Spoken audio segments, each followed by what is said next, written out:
Thank you guys for hanging around. Wow, what a game, huh? Man.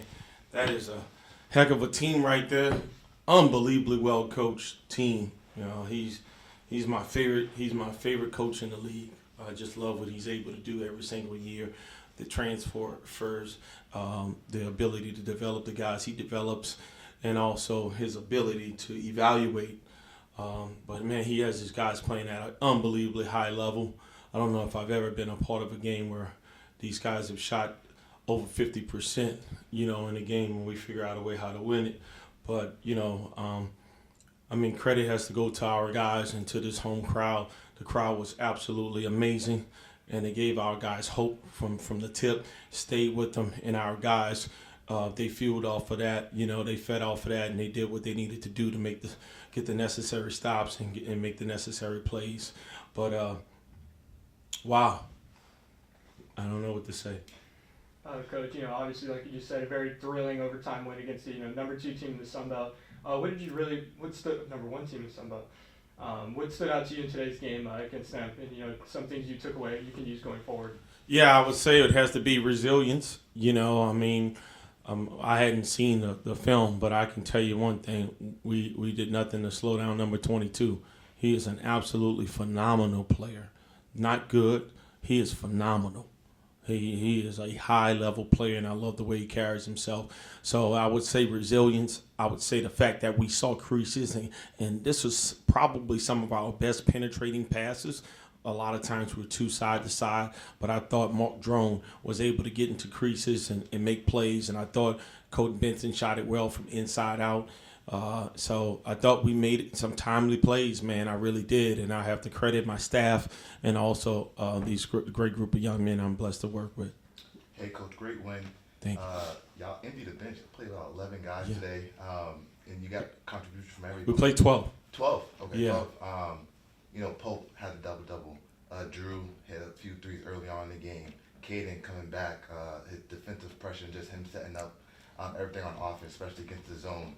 Contribution all across the board. Just talk about your depth that you have, especially when you're healthy. Yeah, I think the first thing I got to talk about is the character, because it's one thing to have that many guys, but you don't feel confident that you can do that and play that many guys if you got some guys that are not about the right stuff. So these guys are about the right stuff, and that's why I'm able to play 12 guys. And at the end, we kind of figure it out as the game goes on with the rotations. But our coaches did a really good job of evaluating, understanding what our team could look like if we added these pieces with the Tylen Popes and the Mark Drones and the Colton Benson. So we knew what we had. We just didn't know how to keep them healthy, and that's one of those things you kind of control what you can, and then other guys have stepped up. There are going to be nights where we may not be our rotation, but at the end of the day, what better way to get this win by than having the whole team contribute and nobody cares who got the credit.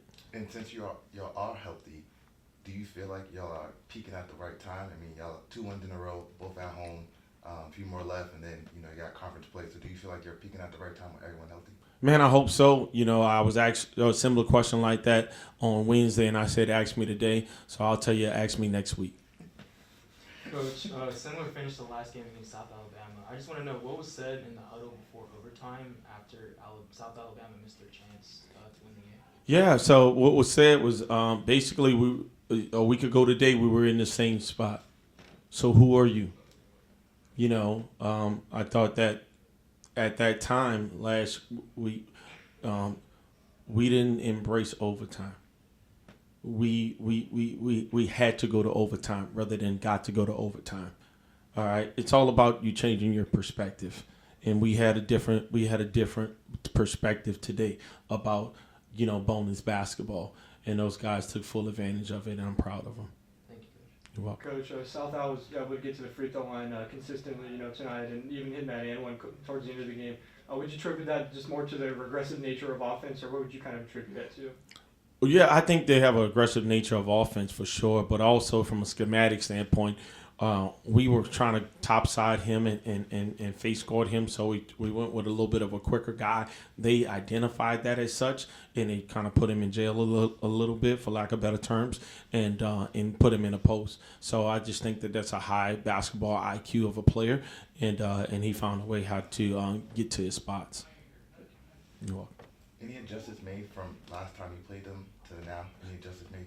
Yeah, we tweaked our out of bounds. So we needed to do it better. We had 13 out of bounds last time we played them, and we were atrocious with that. So, and then the other thing, we wanted to be way more on the attack this time than last time. Defensively, we changed and put rail on him, but hey, he's a good player, man. I'm be honest with you, man. Some of those shots, if I'm sitting inside the rim, I can't make. He's a really good player.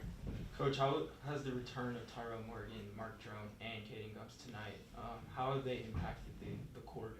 In every way, whether or not it be defensively, whether or not it be offensively, or whether or not it be culture, whether or not it be toughness. I think when you have a combination of guys like that, that's unselfish and plays that hard, and and love competing that much, man, it can't help but elevate your team. So I really, man, I'm indebted to those guys, and they gave their blood, sweat, and tears today, and I couldn't be happier for them. Coach, and then end of the season doesn't get much easier, with Troy and JMU. What is preparation going to look like ahead of the Troy game? I think we see what kind of bumps and bruises we got today and try to work through that. Obviously, Troy's it's a tough team. They're right at the top of the league as well. So it's going to be a war. So we got to look at some film on them and just figure out ways to kind of attack them and keep them at bay. But that's a really, really talented team, and they're really well coached. So it's going to take exactly what today took, and that's bringing culture to the floor, and that's us. And that's us staying together, Coach, was the last play written up for Mark Jones to drive down? Absolutely. It was a flip play. Yeah. Tyrell came up to catch, flipped the ball right back to Mark, put Tylen Pope in the corner because he can make a corner three, and put CB in the other corner because he can make a corner three, and just have Josh O space and trail and try to get and try to rebound it. But the play worked, to be honest with you, to perfection. Good call. Very close, thrilling overtime win, came down to wire against, top 2 Sun Belt team in the league. Just how did you guys close that out, and, experience of the game? Yeah, we stayed together the whole time. We held onto the rope. We didn't let go of it. And I'd say the biggest thing, man, we just stayed together. Like, you could feel the connectivity out there. And, we just didn't give up. We didn't let nothing faze us. We just kept playing. Yeah, and to piggyback on what he said, we just stayed consistent with it. Like, no matter what, we just stayed consistent. Another big night from, number 22 over there, Barry Dunning Jr. What was he doing specifically on the court to kind of exploit y'all's defense, and, just how did he have such a successful night? Yeah, I mean, they run a lot of things to him. It's tough to, guard all the actions that they run, but hustle negates mistakes. And, like, if we just keep playing and just keep working at it and keep, trying to figure different things out, everything will take care of itself. He got in a rhythm, and he's a really good player. Like, that's one of the best dudes in the Sun Belt by far. Like, I'm gonna give him his flowers. He is nice. But like I said, like, we just stayed together. So. Great win, guys. Can y'all just take me through y'all's thoughts in the last 15 minutes of the game, from the end of the second half to going into overtime? Basically to not panic. Just stay with it throughout the whole 15 minutes, no matter what happened. Next play, and they led us to coming out on top. What kind of what kind of momentum does this win provide for you guys going forward? Into the final stretch of the season, kind of looking towards that postseason conference tournament. Yeah, it's big time. A win like this can have a good trajectory on where we want to go. So we just got to take day by day, win the day every day, and Coach preaches that to us, and making winning a byproduct. So yeah. Then end of the season doesn't get any easier. With Troy and JMU coming into town. What's preparation going to look like? Specifically for that Troy game. Yeah, just basically one day at a time. Knowing that, like, if we play harder than them, come out aggressive, it'll lead to us doing good things. Sure.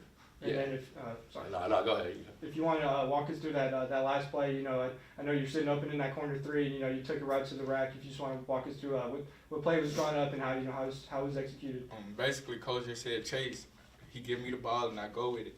And if CB in the corner, either that wingman gonna help on CB or leave me open for the lay. He so happened to help on CB, and that led to my layup. Game time. Sure. Yeah. Coach talked about bringing culture to the floor. What's one word to describe you guys' culture? Toughness. Connectivity.